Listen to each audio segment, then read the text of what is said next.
brought to us by the Barrett Insurance Agency in St. Johnsbury. And I just happen to have a Barrett in the studio. You do. You didn't last that. week, but you do this week. Yeah, where were you last week? So in order to maintain our licensing in the state that we operate in, which of course is Vermont, we are required to get 24 credits or 24 classroom hours every 2 years because we are on a 2-year licensing renewal. So I needed to get credits so that I can make sure my license is renewed. And at the same time, as long as I am compliant with Vermont, I can still maintain my non-resident license in New Hampshire. So...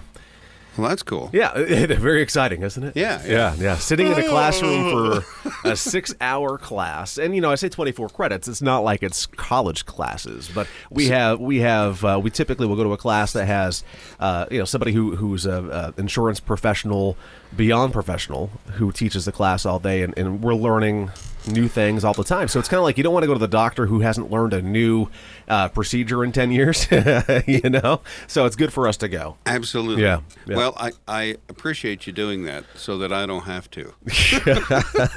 That does not, 6 hours of insurance, and I assume you're going through new rules and regulations and not so much paperwork and no, it's more every class has a specific topic. Last week's was errors and omissions, and as you can imagine, that's pretty darn exciting. So sounds almost as fun as actuarial tables. Oh, pretty much. But you learn something. You have great takeaways from these classes, and I'll be honest. I usually leave feeling I'm in the wrong business. No, I'm kidding. I usually leave feeling pretty refreshed and knowing, okay, now I can go back to the office and apply these new things that I've taken away today. So It's a good thing in the long run. Yeah, exactly. So let's talk about car insurance instead. You don't want to talk about errors and omissions? No, it's wicked exciting. My head hurts just thinking about going through a 6-hour class like that. There's a reason why when you go to the beverage table, coffee, juice, water. It's all coffee. Yeah. Well, we all need the caffeine. I understand. Yeah. So, we've been on a great trend here talking about auto insurance. We've talked about youthful operators and how it's not a cheap proposition.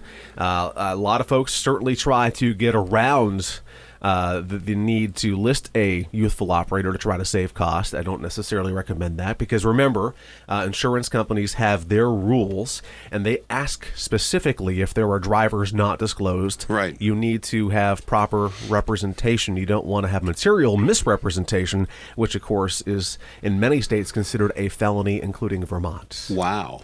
So you got to be straight up then. You really should. And with technology, if you decide you don't want to report that you have drivers, we can find them pretty easily. Oh, and so can insurance companies. So I see you have these 16 and 18-year-old boys as a part of your family listed on Facebook. Why are they not on your policy? Right. Well, even easier. We just ran a report and found that you have John, Jane, and Jim living in the household, but you didn't tell me they live there. Oh. And we see that they're all of driving age, and what are they driving? What are they doing? So it's not an attempt to be mean. It's an attempt to properly write a policy. It really Absolutely. is. And we can't force you, but we can certainly tell you the repercussions that could possibly happen as a result. Let me tell you a story. I once knew a young man, 16 years old, who was known to sneak out of the house at 1 a.m. and borrow the family car. I thought you were never going to tell anybody that. Without permission. I'm not talking about me. All of us. But at any rate, if the kids aren't on the policy and that happens, and I know every parent out there says, my kids would never do anything. Right. They don't drive my car. My kids would never do anything like that. I'm sure my parents said the same thing. Right. But I did.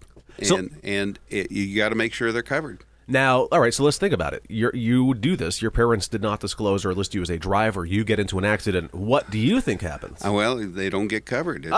They do. I know. I'm always dropping bombs. You are. Always dropping bombs. So, okay.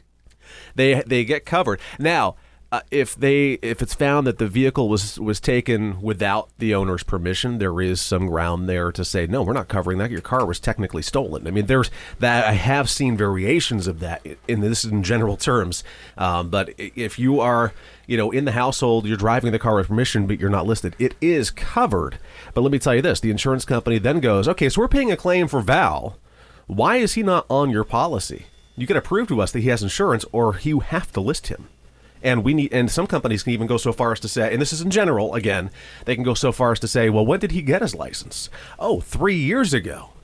Well, you owe us 3 years of Val having a license. Absolutely. They can do that. Whether they do or not is up to them, but technically they can. Yeah, just report your kids. There you go. Either don't let them get their licenses or report them when they do. Don't let them get their license. Yeah.